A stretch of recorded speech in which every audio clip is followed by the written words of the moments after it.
শ্রদ্ধা মুরব্বিয়ানি কেরাম, মুসল্লিয়ানি কেরাম, পরম শ্রদ্ধা মা ও বোনেরা, যারা উপস্থিত, যুবক, তরুণ আর কিশোর বন্ধুরা, আল্লাহ সুবহানাহু ওয়া তাআলা লাখ কোটি শুকরিয়া যে রব্বুল আলামিন আমাদেরকে জুমায় তার ঘরে মেহমান হওয়ার তৌফিক এনায়েত করেছেন। বলেন আলহামদুলিল্লাহ।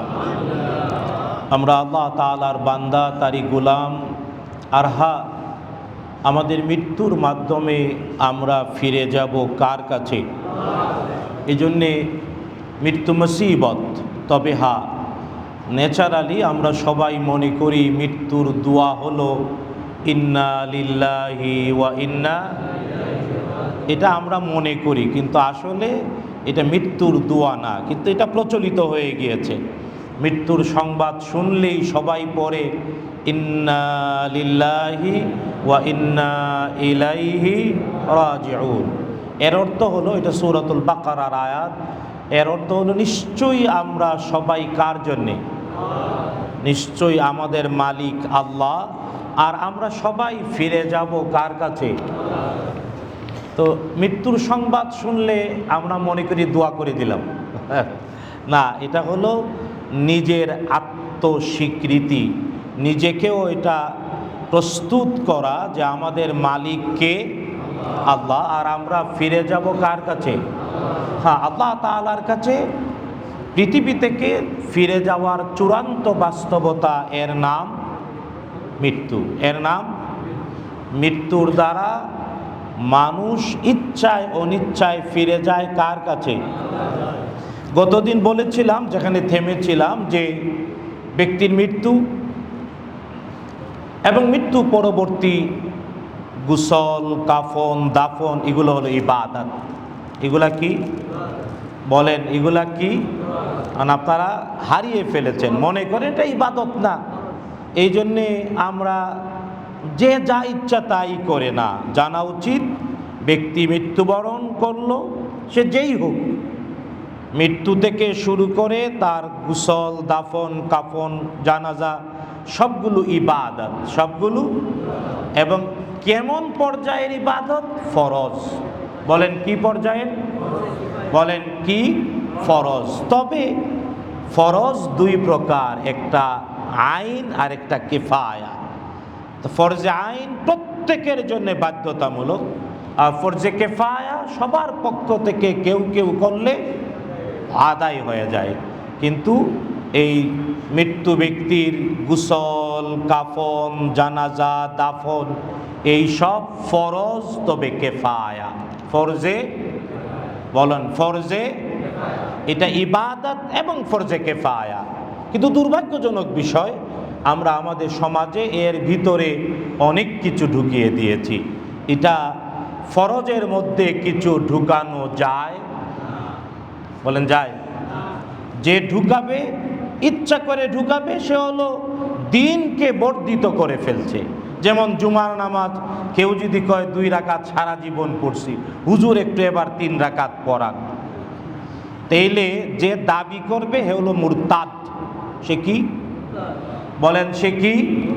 কারণ সে দিনকে সংযোজন করতে চেয়েছে, বৃদ্ধি করতে চেয়েছে। অথবা কেউ যদি সারা জীবন 2 রাকাত পড়েছেন, 1 রাকাত পড়ান দাবি করে, আসে না কত পাগল, কত জাতের দাবি উঠতেছে। এই দাবিও যদি কেউ করে, তাহলে বুঝতে হবে হে কি? পাগল এবং শরীর দৃষ্টিকোণ থেকে, দিন থেকে ও বেরিয়ে গিয়েছে। তো আমাদের প্রত্যেকের নিজেদের জানা উচিত, সবার মাঝে ছড়িয়ে দেওয়া উচিত যে ব্যক্তির মৃত্যুবরণ, তার গোসল, কাফন, জানাজা, দাফন ইবাদত, এবং এটা ফরজ। ইবাদত এবং ফরজ, তবে কিফায়া। তবে কি? কিফায়া। সুতরাং ইবাদতের মধ্যে আদাত, সামাজিক কোনো প্রচলনকে অবশ্যই অনুমোদন করা যাবে না, যা শরীয়ত গ্রহণ করে না। ইবাদতের ভিতরে কোনো আদাত, মানে কোনো অভ্যাস, কোনো প্রচলন ঢুকানো যাবে, ঢুকাইলে ইবাদত আর ইবাদত থাকবে না। এই জন্যে আমাদের জেগে ওঠা উচিত, সচেতন হওয়া উচিত।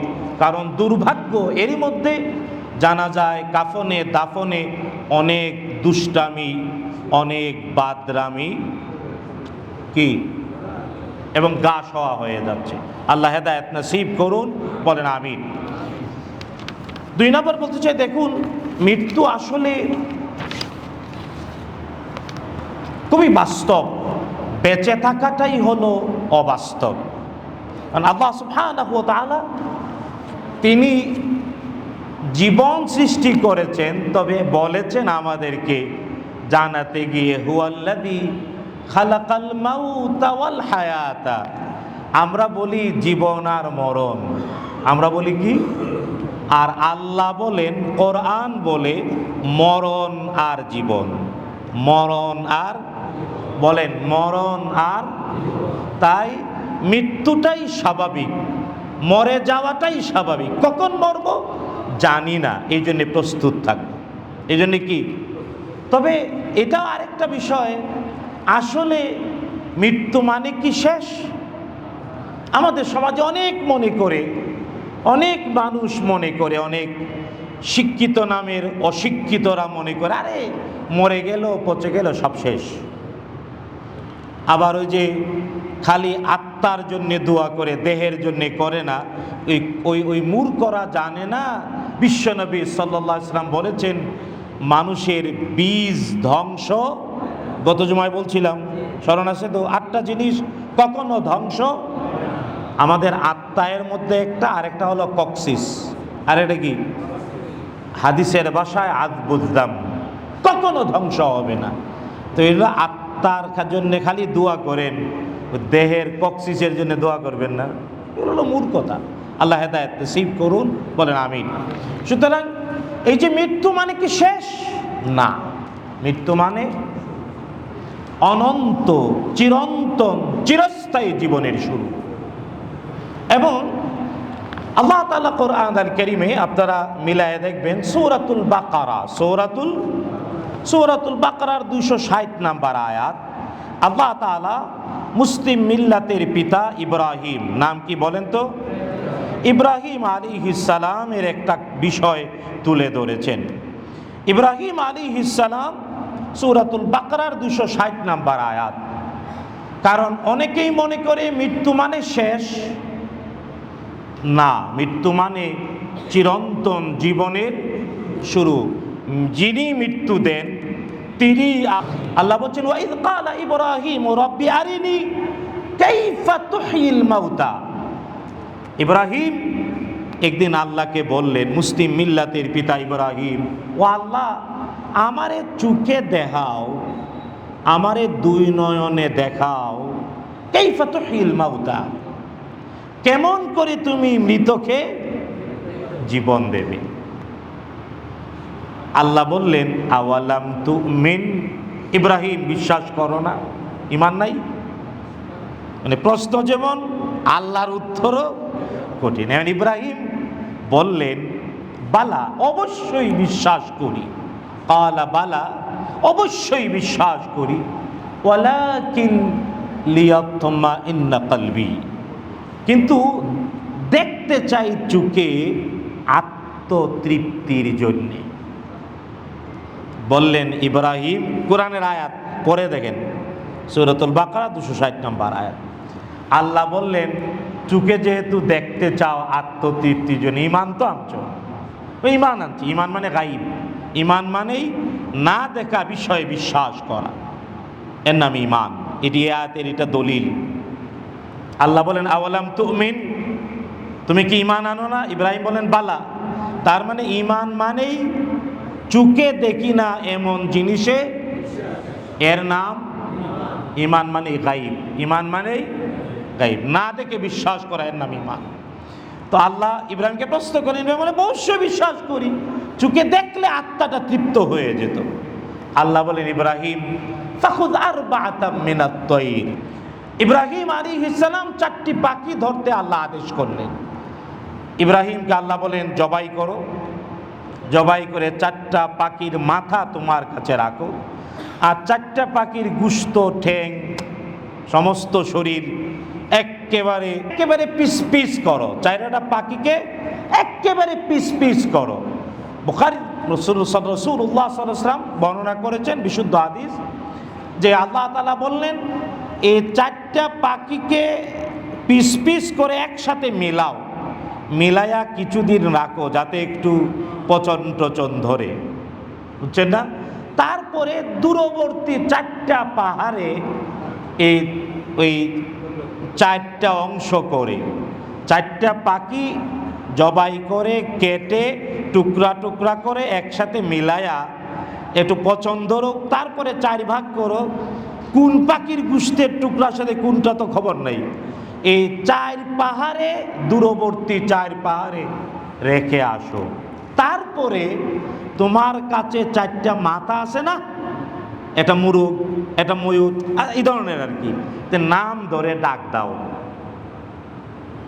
এক একটারে মুরগ, যখন মুরগ করে ডাক দিলেন 4, আল্লাহ বলছেন ফাসুরহুন্না ইলাইক, ওই যে ফাখুয আরবাআতাম মিনাত তায়র ফাসুরহুন্না ইলাইক সুম্মা জাআল আলা কুল্লি জাবালিন মিনহুন্না জুজআ সুম্মা দুহুন, নাম ধরে ডাকো, ইয়াতিনাকা সায়া, দেখবা দৌড়ে দৌড়ে, মানে ওই টুকরা বাতাসের সাথে মিশে দৌড়ে এসে একটার সাথে আরেকটা লেগে যাচ্ছে। তাকিয়ে দেখো কেমন করে তোমার হাতে জবাই করা, টুকরো টুকরো করা, আলাদা করা, পচে যাওয়া 4 পাহাড়ে আলাদা রাখা, তোমার ডাকে আমি আল্লাহ বলার কারণে কেমন করে একসাথে জীবিত হয়ে ওঠে। বলো না সুবহানাল্লাহ। যখন ইব্রাহিম দেখলেন আত্মা ঠান্ডা হয়ে গেল। ওয়ালাম আন্নাল্লাহ আজিজুন হাকিম, জ্ঞান সমেত জেনে নাও আল্লাহ তাআলা মহাপরাক্রমশালী, বিজ্ঞানময় সত্তা। এবার আসেন, কোরআন কিন্তু এমন এক কিতাব যে কিতাবে বিবরণ সুস্পষ্ট, বিবরণ। তো ইব্রাহিম আলাইহিস সালাম পাখি দিয়ে মৃতকে জীবিত হওয়া দেখলেন। এবার সাথে সাথে পরের আয়াতে 261 নম্বর আয়াত, আল্লাহ তাআলা ইনফাক ফি সাবিলিল্লাহর কথা বললেন। এরপরে রব্বুল আলামিন পরে যায় আবার আরেকজন নবীর ইতিহাস তুলে ধরলেন।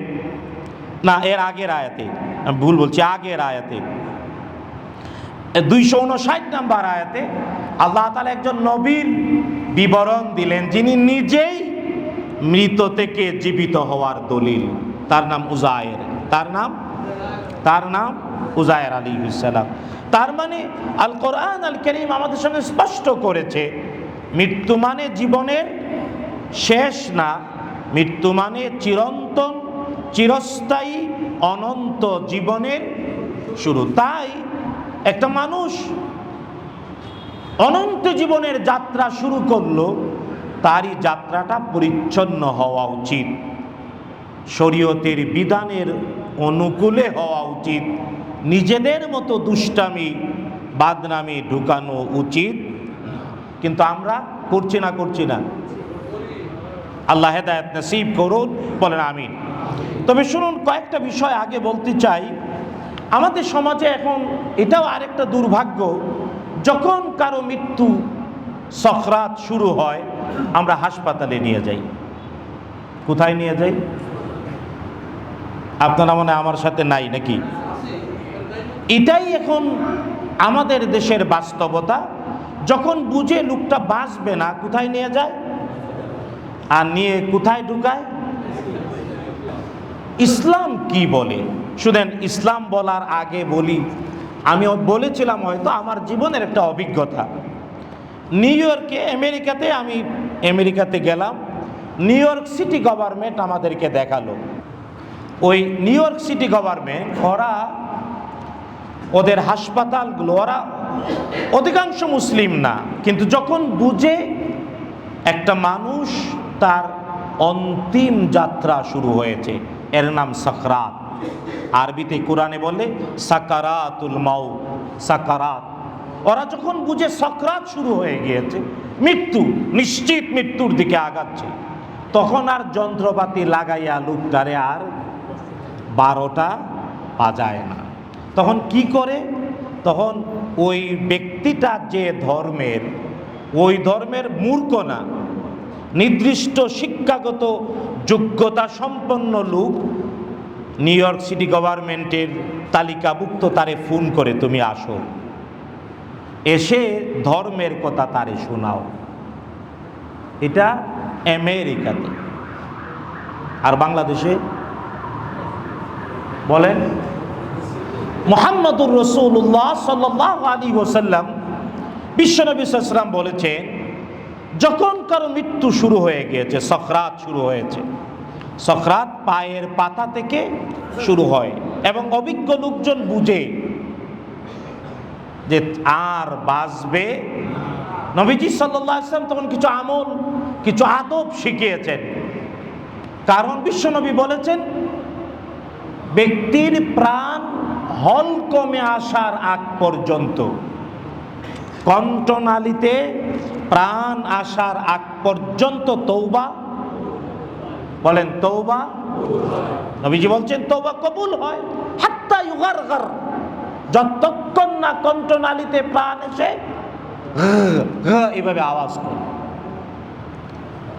তো যখন সকরাত শুরু হয় তখন ব্যক্তির কাছে কিছু আমল করতে হয়। আমেরিকা এটা করায়, আর এটা রুগীর ছেলে মেয়ে পয়সা দেয়া লাগে না। আমি 2017-তে আমি এটা নিজের চোখে দেখে, আমাদের দেখিয়েছে। কারণ আমেরিকা নিউ ইয়র্ক সিটিতে 4 প্রকার গাড়ি কখনো বন্ধ হয় না।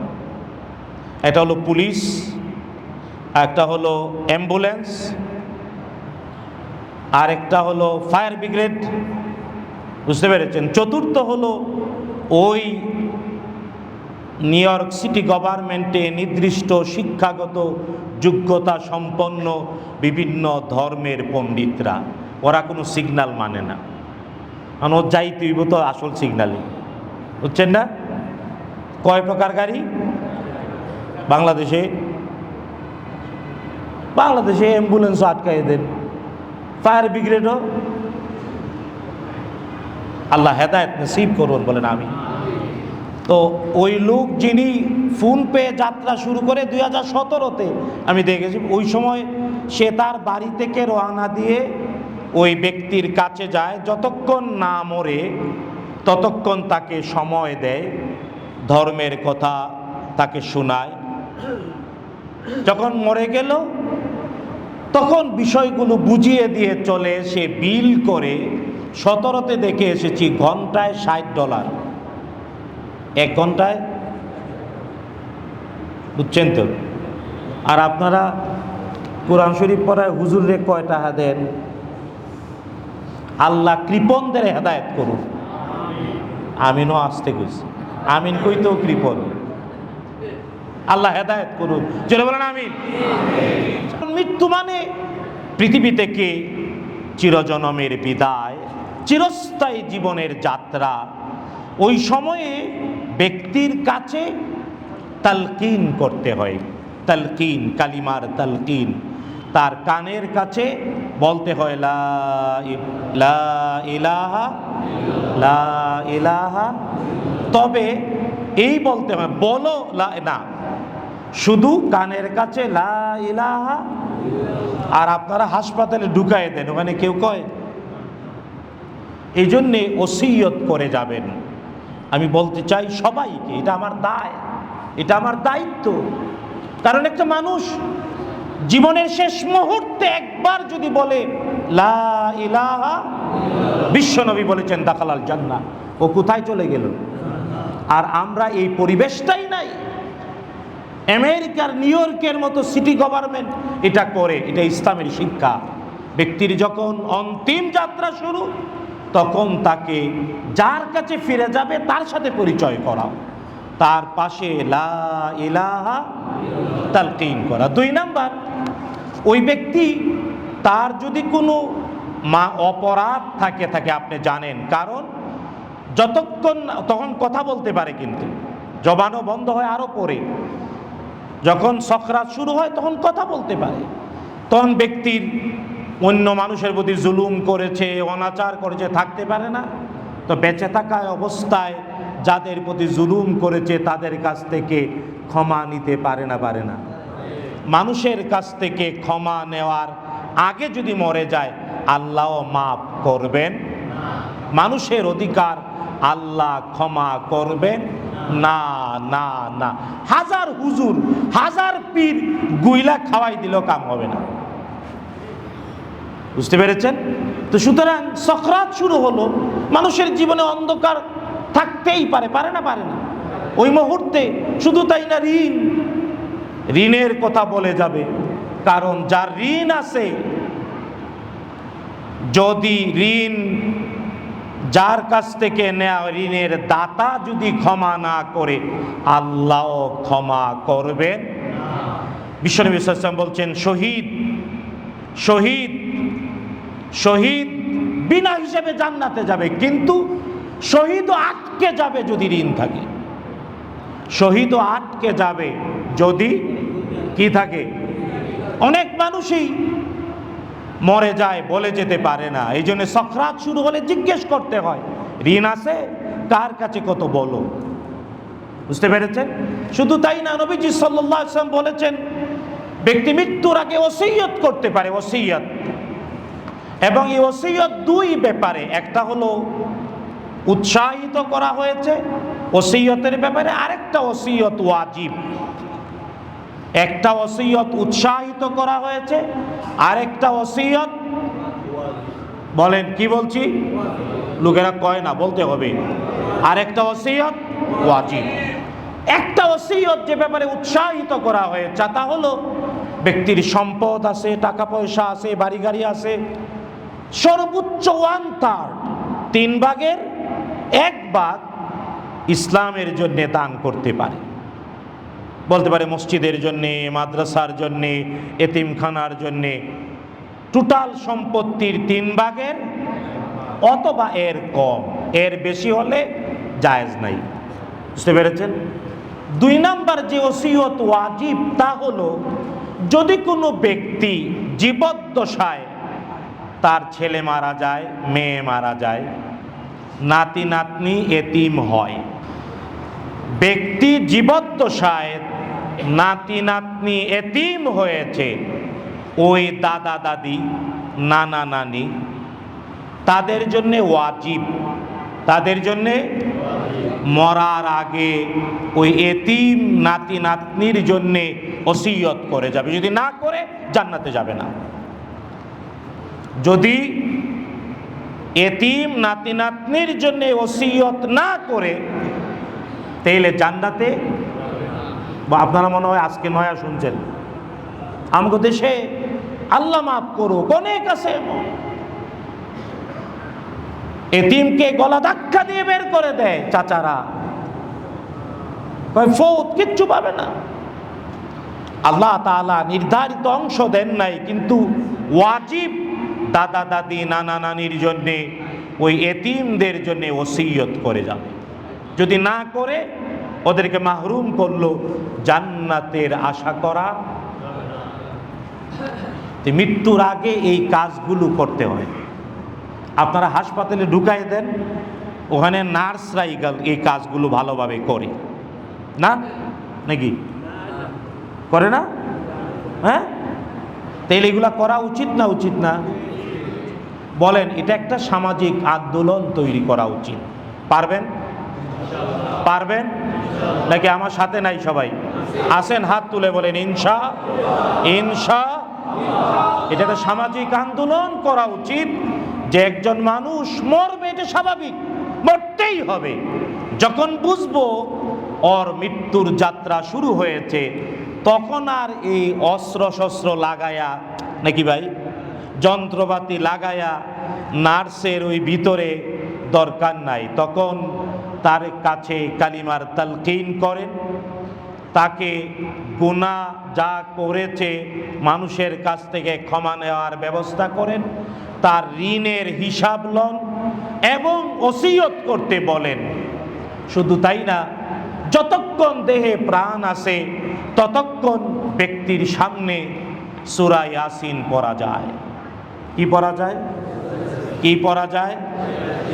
মরার পরে লাশের পাশে কোরআন পড়া। শুনেন, তিরমিজির বিশুদ্ধ হাদিস, মুহাম্মাদুর রাসূলুল্লাহ বিশ্বনবী সাল্লাল্লাহু আলাইহি ওয়াসাল্লাম বলছেন, যখন কোনো মৃত ব্যক্তির পাশে বসে কোরআনের তেলাওয়াত করে একজন ফেরেশতা নেমে ওরে জিগান, ওই বেটা মরে গেছস, জিন্দা থাকতে তেলাওয়াত শুনছো?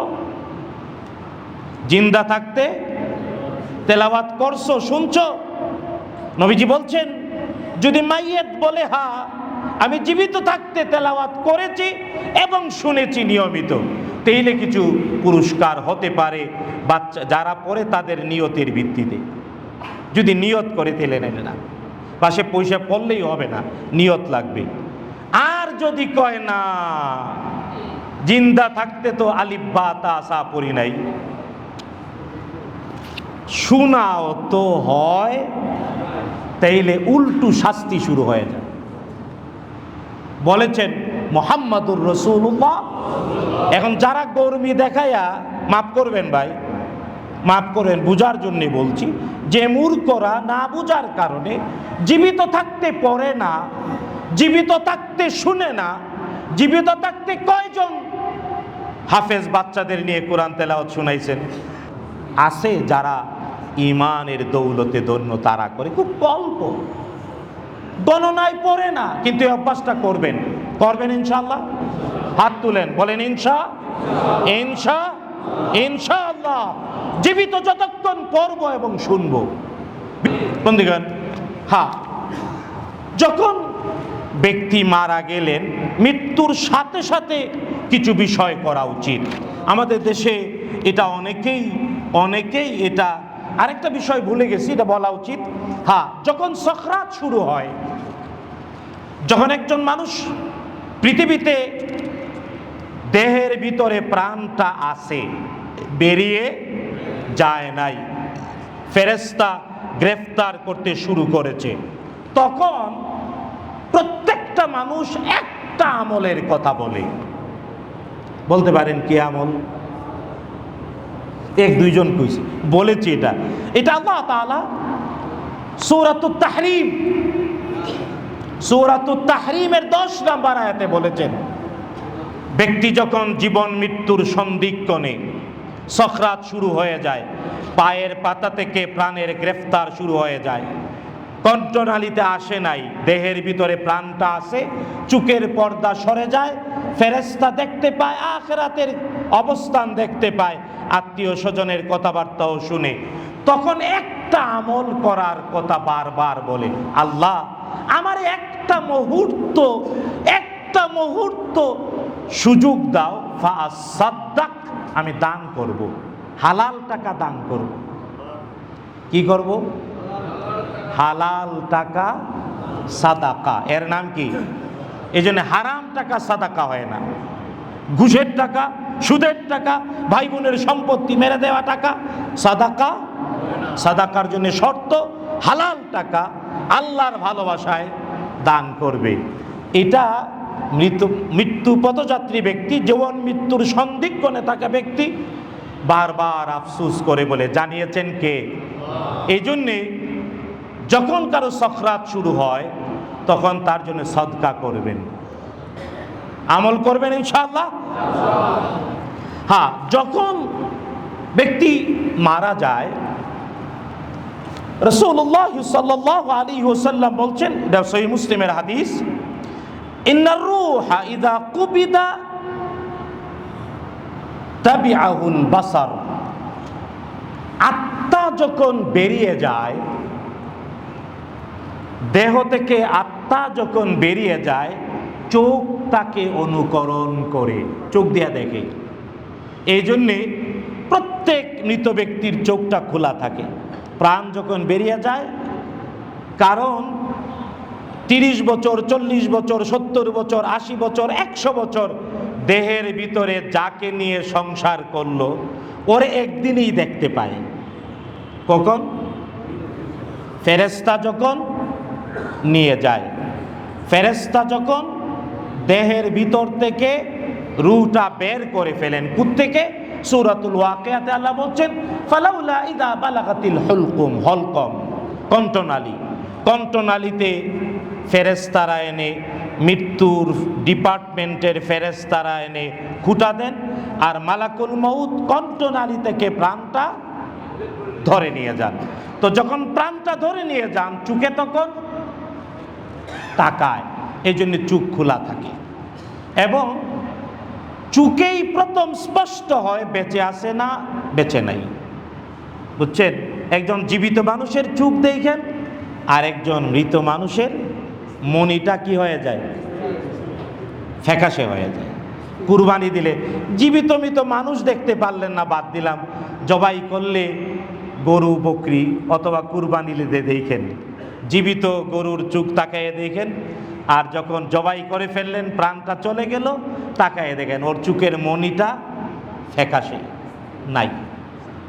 তো এই জন্যে চোখ রূহকে দেখতে পায়, কেবল ওই দিন দেখে। রাসূলুল্লাহ সাল্লাল্লাহু আলাইহি ওয়াসাল্লাম তাই বলেছেন, ব্যক্তি মারা গেল চোখটা বন্ধ করে দাও। চোখটা কি? শুধু তাই না, অনেকের আছে এই কণ্ঠনালী থেকে প্রাণ যখন ফেরেশতা বের করেন, মুখটা কি থাকে?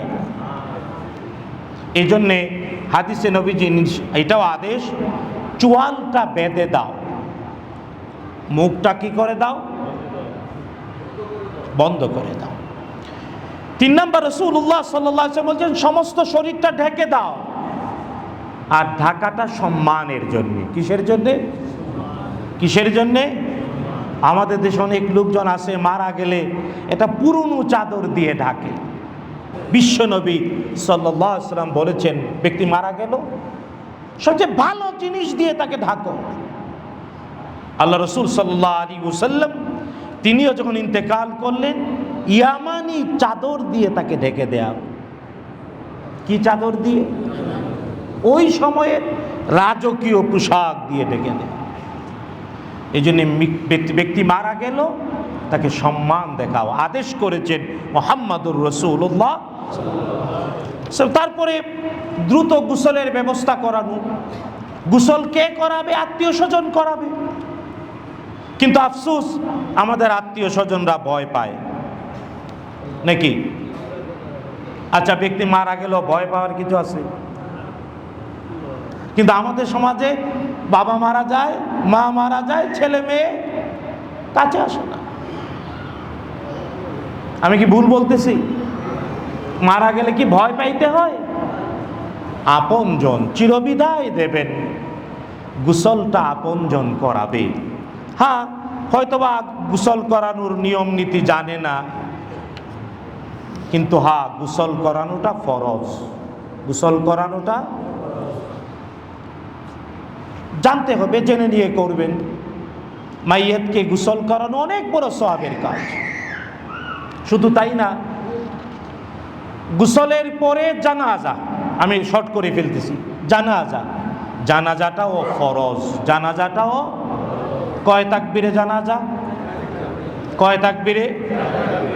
কিন্তু মুহাম্মাদুর রাসূলুল্লাহ জুড়ে বলেন সাল্লাল্লাহু আলাইহি ওয়াসাল্লাম, উহুদের যুদ্ধে নবীজির আপন চাচা হামজা শহীদ হয়েছিলেন। জানেন তো, হৃদয় বিদারক শহীদ হামজা। নবীজি জানাজা পড়াতে গিয়ে 9 তাকবীর দিয়েছিলেন। কয় তাকবীর? কয় তাকবীর? এই জন্যে এটাও জানা ভালো, 4 তাকবীরে জানাজা সর্বনিম্ন। 4 তাকবীরে জানাজা ন্যাচারাল, কিন্তু 9 তাকবীরেও বিশ্বনবী সাল্লাল্লাহু আলাইহি ওয়াসাল্লাম উহুদের শহীদদের জানাজা পড়িয়েছেন। সুবহানাল্লাহ বলে না? সুবহানাল্লাহ। হ্যাঁ, এখন জানাজার নামাজে তাকবীরগুলো, এই জানাজার নামাজটা শিখে নেবেন। অনেক লোকজন আছেন জানাজা পড়েন, কিচ্ছু না, এমনি। এটা আমি বলি, আপনি যদি বুবার মতো আরেকজনের জানাজায় দাঁড়িয়ে থাকেন, আপনার পিছনেও আরেকজন বুবার মতো দাঁড়াবে। কিন্তু জানাজাটা শেখা উচিত। শিখবেন ইনশাআল্লাহ? শিখবেন ইনশাআল্লাহ? এটা ইনশাআল্লাহ খালি ওয়াদা না, এটা ফরজ। এটা কি? জানাজা শিখাটা কি? 4 তাকবীর ফরজে কিফায়া জানাজার নামাজ। কিন্তু যে পড়বে তার উপরে ফরজ।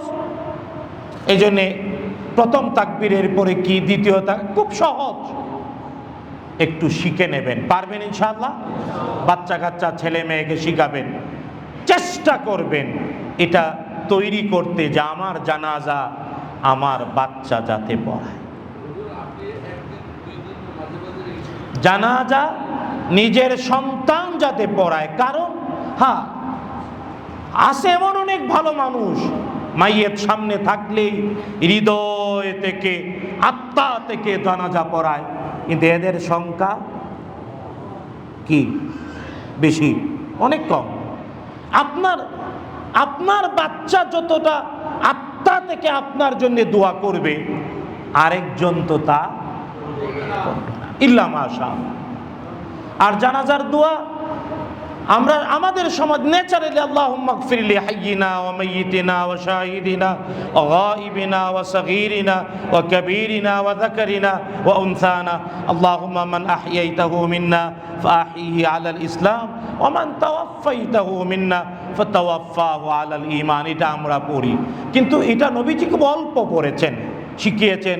কিন্তু নবীজি নিজে স্পষ্ট, বুখারী মুসলিমের নবীজি স্পষ্ট শব্দে আরো লম্বা দোয়া পড়েছেন, আল্লাহুম্মা গফির লাহু ওয়ারহামহু ওয়াআফিহি ওয়াআফু আনহু ওয়া আকরিম নুজুলা ওয়া ওয়াসি মুদখালা ওয়াগসিলহু বিল মাই ওয়াস সালজি ওয়াল বারাদ ওয়া নাক্কিহি মিনাদ দুনুবি ওয়াল খাতায়া কামা ইউনাক্কা আস-সাওবুল আবয়াদু মিনাদ দানাস ওয়া আবদিল্লাহু দারান খায়রাম মিন দারি ওয়া যাওজান খায়রাম মিন যাওজি ওয়া আইযহু মিন আযাবিন নার ওয়া মিন ফিতনাতিন নার ওয়া মিন ফিতনাতিল কবর ওয়া আদখিলহুল জান্নাহ। আল্লাহুম্মা ইন কানা মুসিআন ফাতাজাওয়াজ আন সাইয়্যাতি ওয়া ইন কানা মুহসিনান ফাজিদ ফি ইহসানি আল্লাহুম্মা লা তাহরিবনা আজরা ওয়া লা তাফতিননা বা'দা। আরো দোয়া করেছেন। আপনারা জানা যায় দোয়া লম্বা হয়ে যায়, হুজুর দেরি হয়ে যায়। এমন কপাল পোড়াও আছে না নাই? এমন মুনাফিক, কপাল পোড়া মুনাফিকও আছে, কয় দেরি হয়ে যায়। আল্লাহ হেদায়েত নসিব করুন বন্ধুগণ। কিন্তু কষ্টের বিষয় যেটা বলছিলাম, আমাদের সমাজে এই ইবাদত, এই ফরজের মধ্যে কি ঢুকাইছে? কয় ফুলের তোড়া দাও, কালো বেজ লাগাও, কালো কাপড় পরো, 1 মিনিট নীরবতা পালন করো। কত বড় মূর্খের দল! 1 মিনিট, তারপরে গার্ড অব অনার দেয়, লাত্তি মাইরা জমিন ফাটাইয়ে দিয়া, ফেরেশতা দূরবার দেয় নাকি? তারপরে গান গেয়ে বিদায় দেয়, আছে না নাই? আমি কি ভুল কইতেছি? আপনারা প্রতিবাদ করেছেন? না করলে অপরাধী। এটা এই জন্যেই বলছি স্পষ্ট করে, জানাজা, কাফন, দাফন, জানাজা সব ইবাদত, ফরজ ইবাদত। এই বাদরামি এর ভিতরে ঢুকানো যাবে না, না, না। শুধু তাই না, কফিনের ছবি দেয়, তারপরে এই যে তারপরে কয় 40 করো, তারপরে কয় কুল খানি, বড়ই খায় নাকি, হ্যাঁ, তারপরে কয় 3 দিন করো, তারপরে 40 দিন করো, 7 দিন করো, চেহলাম করো, বার্ষিক অনুষ্ঠান করে কবরে ফুল দেয়। কবরে ফুল দিলে কোনো উপকার হয়? আল্লাহ হেদায়েত নসিব করুন, বলেন আমিন। আজকে এই অনেকগুলো বিষয়, এটা আমার দায়, সামাজিক আন্দোলন করে তোলা উচিত। করবেন ইনশাআল্লাহ? আল্লাহ তাআলা আমাদের হেদায়েত নসিব করুন, আমিন। হাদা মা ইনদি ওয়াল ইলমু ইনদাল্লাহ আলাইহি তাওয়াক্কালতু ওয়া ইলাইহি উনীব।